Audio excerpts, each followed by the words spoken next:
In this video, we're going to share with you everything that you need to know about college planning.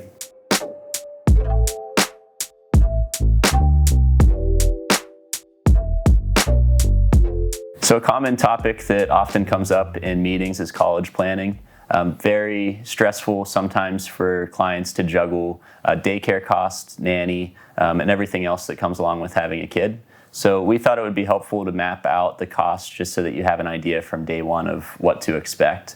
So what we have here is just public and private costs. So today, the average cost for a public school is about $29,000, and private's $46,000. This includes tuition and room and board, just a national average across the board. So assuming a 5% inflation in cost, for public, in 10 years, we estimate that a college that costs $29,000 today would cost closer to $47,000 in 10 years, and in 15 years, it would be $60,000. So if we just walk through a quick example here, if we just split the public and private down the middle at $40,000 today, if we have a 1-year-old that was just born, you would need a total of $350,000 to fully fund undergrad for the child. So saving $800 a month would get this goal fully on track.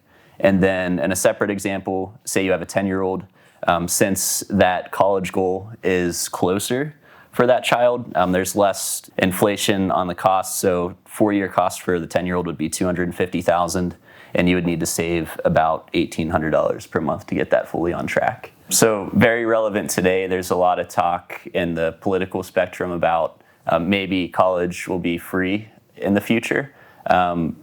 Just candidly, if you're a client of EWA, we feel that you will be excluded from this. More than likely, this would be means tested or income tested.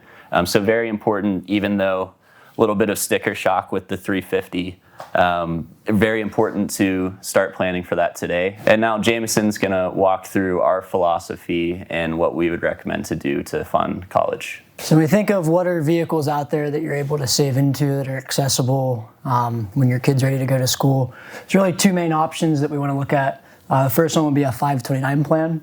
The second would be just a taxable flexible investment account. So the 529 plan, depending on what state you're in, there could be a little bit of a state tax deduction when you put the money in. The benefit of that is that it grows tax-free, all of the growth's tax-free, and it distributes tax-free if used for education. So one of the most tax-efficient vehicle that we could use for education costs. Second vehicle would be an investment account, so any of the growth would be taxable. The strategy that we like to use is anything in the taxable account should be invested into equities or things that are gonna grow over time. The reason being you're subject to capital gains tax in the investment account. Anything in the 529 plan, that would be where we could hold fixed income, because any of the interest that's kicked off, you're not paying any capital gains, and that money also has to be distributed for college. It can't be used to pay off loans. So that would be the money that we'd want to tap into first at the time of education. Firm philosophy is we want to put half of savings into a 529 plan, half into a flexible investment account. And here's a breakdown of the numbers. If we were to invest $200,000 into a 529 plan and that $200,000 grew to $400,000, if that's used for college, all $400,000 is distributed tax-free. The downside, if it's not used for college, you have to pay a 10% penalty to access it, and you pay capital gains on any of the growth. Any of the interest or dividend that's kicked off would be subject to a 3.07% state tax and then a 37% federal tax. If that's held in the 529 plan, all of the interest is tax-free as long as it's used for education. So just a few other quick facts about 529 plans. They are creditor protected, so if you're a physician or a business owner, if you were to get sued, obviously consult with your attorney and legal team first, but the 529 plans would be off the table and those would be safe in the event of a lawsuit. As far as contribution limits, you can contribute $15,000 per child per spouse, so $30,000 per child. That is completely tax-free, meaning it doesn't work against your lifetime gift credit.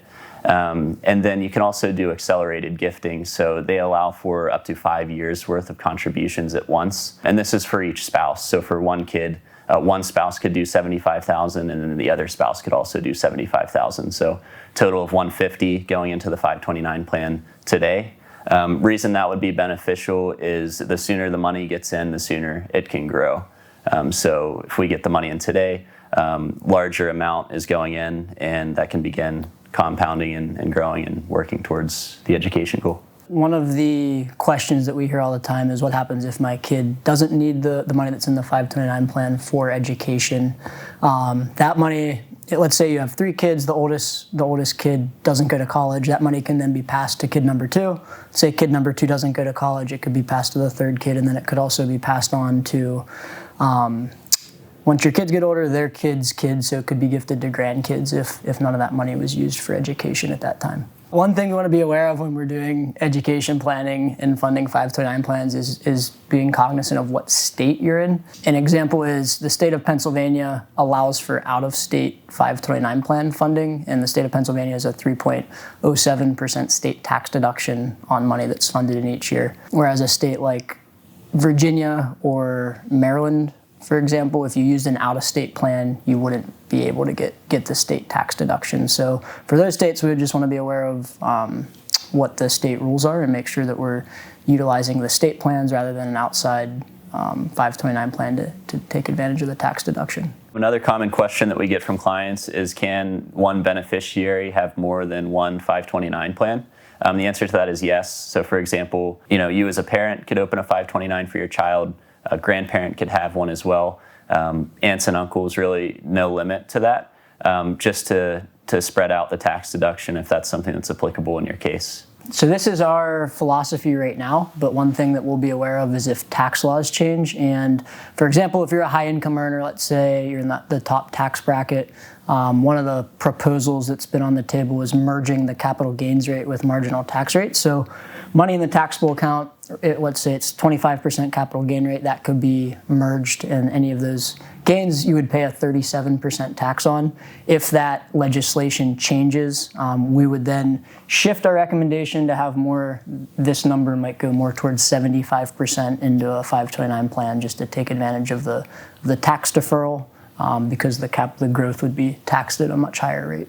So that was a lot of info and a lot of numbers. If there's any questions that we didn't answer that are specific to your situation, feel free to reach out and we would be more than happy to have a conversation about it.